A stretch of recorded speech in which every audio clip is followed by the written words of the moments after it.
Vanessa Lucido, the heart and muscle behind Oak Island's drills, just revealed some mysterious secrets about what Rick and Marty Lagina are really like on the hunt. On a podcast, she shares shocking behind-the-scenes moments from the money pit. That'll leave you dying to know more about the Laginas. Her warm insider take pulls you into the gritty, thrilling world of Oak Island, making you feel like you're right there with the team. And what's more, Vanessa's entry into treasure hunting didn't begin with a lifelong obsession with buried gold or secret maps. She's quick to admit that she never truly saw herself as a treasure hunter, at least not until she met Rick Lagina before Oak Island came calling. The closest she'd come to treasure hunting was fielding the occasional oddball request from someone asking her company to dig for gold in their backyard. These kinds of inquiries were more amusement than actual opportunity, but it was Rick, with his infectious enthusiasm and deep belief in the mission, who nudged Vanessa to wear the title proudly.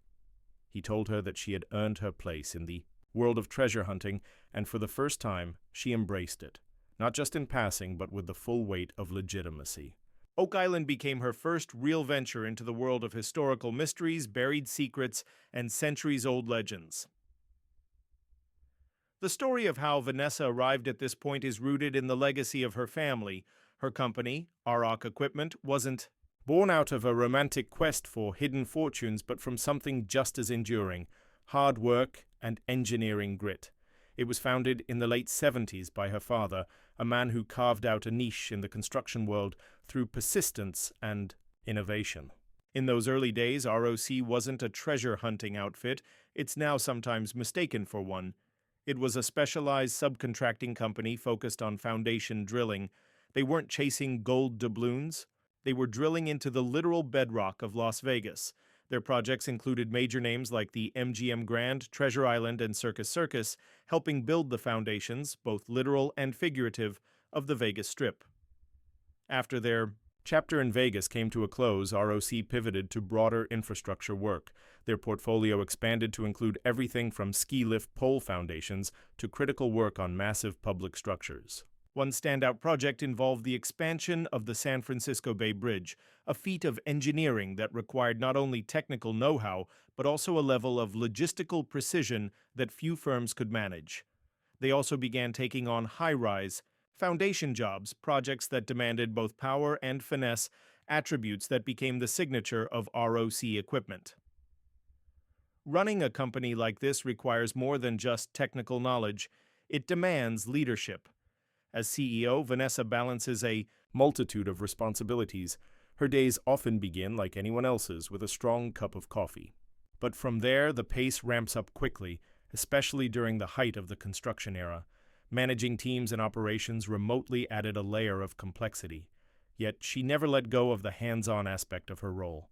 Whether it's equipment, checks, field site coordination, or strategic planning, Vanessa keeps herself grounded in the daily rhythm of the business. She's not one to sit behind a desk and issue orders. She leads with presence and adaptability. When it comes to machinery, that makes rock tick, Vanessa lights up.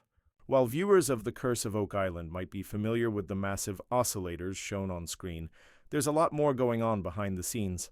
ROC specializes in both oscillators and rotators, machines capable of powerful 360-degree rotational drilling that's essential for large-scale foundation projects. These aren't your standard diggers or rigs. The technology is precise, heavy-duty, and designed for demanding conditions.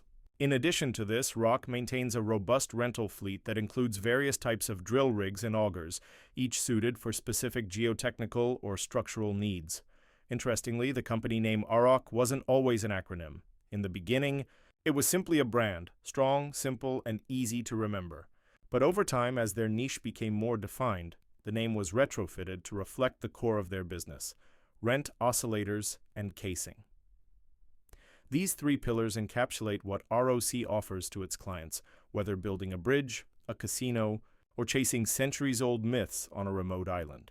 Despite her new role in treasure hunting folklore, Vanessa remains grounded in her identity as an engineer and a builder. Her entry into the Oak Island project might have been her first official step into the world of buried relics and hidden passageways, but it's clear she brings with her a wealth of experience from decades of building the modern world, while others might get swept up in the mystery and myth. Vanessa brings something even more vital: the tools, the technology, and the tenacity to dig deeper, both literally and figuratively, into whatever lies beneath Oak Island. Vanessa's journey to Oak Island wasn't a straight line. It was marked by hesitation, disbelief, and a healthy dose of skepticism. When ROC first received calls about joining the legendary treasure hunt, Vanessa brushed them off for months. The whole idea felt too fantastical, too much like a television pitch rather than a serious engineering project. In an industry grounded in hard data and logistics, the concept of searching for buried treasure seemed out of place. But everything changed when Lewis Fitz, a trusted industry colleague, urged her to reconsider. He believed in the project, and more importantly, he believed that ROC could make a real difference. Taking his advice to heart, Vanessa finally agreed to meet the team behind the show. From that point on, ROC didn't just join the Oak Island search, they became an integral part of it. Vanessa, once unsure about stepping into the spotlight, soon found herself at the center of one of television's most mysterious and captivating quests. Being a woman in a field dominated by men hasn't always been easy for Vanessa, but her story is a testament to resilience and quiet confidence. From the beginning, she felt the weight of doubt, not necessarily from her skills, but from perceptions tied to her age and gender. There's a vivid memory she shares that sums up the challenges and surprising rewards. A young girl watching the show with wide eyes once called her Princess Elsa on Oak Island after seeing her in a hard hat working side by side with the men. That small moment stayed with her. It wasn't just sweet, it was a sign that her presence mattered. Vanessa grew up in a family that never made her feel like she had to prove herself just because she was a girl. Her father, in particular, played a pivotal role. At only 18, he sent her to lead business meetings, not as a test, but because he believed she was ready. That foundation gave her the confidence to walk into rooms and claim her space without hesitation. Her advice to young women eyeing a similar path is simple yet powerful. Show up and own the space. There's no need to apologize for being there. You belong.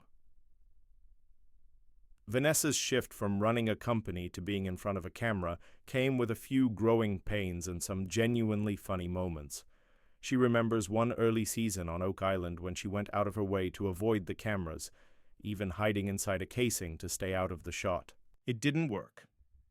Marty Lagina, one of the show's main figures, called her out and asked her to explain the equipment in front of the whole crew. She had no choice but to step into the spotlight, ready or not, despite becoming a recognizable face. On television, Vanessa doesn't consider herself a TV personality.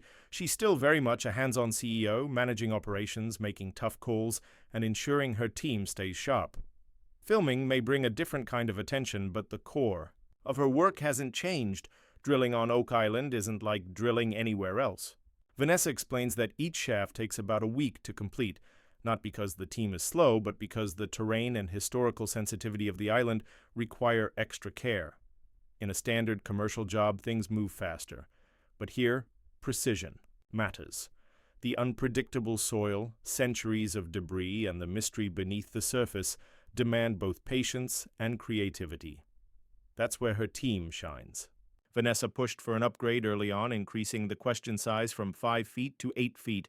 It was a bold move aimed at covering more ground with each dig. Her decision paid off, giving the team a better shot at uncovering buried structures and potential clues. One of her key players in this effort is Danny, affectionately nicknamed the Pirate.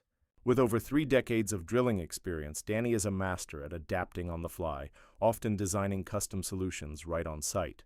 Others, like Kent Peterson and Jericho Prower, rotate in and out of the Oak Island project, eager to be part of something so unique. For everyone involved, it's more than just another job.